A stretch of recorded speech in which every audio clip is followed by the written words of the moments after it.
আসসালামু আলাইকুম। আমরা চলে আসছি কাকরান ব্রিজে এবং এখানে আসলে একটা বিখ্যাত হালিম পাওয়া যায়।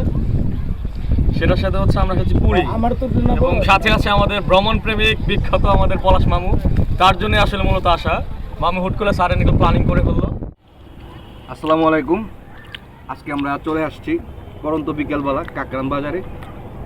বিখ্যাত কাকরানের হালিম আর হচ্ছে এই যে পুরি টেস্ট করতেছি। আলহামদুলিল্লাহ খুবই সুস্বাদু পুরিটার প্রাইস 5 টাকা। আর এই হচ্ছে হালিম, এটার প্রাইস হচ্ছে 70 টাকা। দেখেন পুরোটাই মাংস, খুবই চমৎকার হালিম। তো আপনারা যারা মাছ বি ট্রাই করতে চাচ্ছেন অবশ্যই সবাই চলে আসবেন কাকরান বাজার। আর পানি দেখেন এত স্রোত পানিতে, পরন্ত বিকালে খুবই সুন্দর চমৎকার লাগতেছে।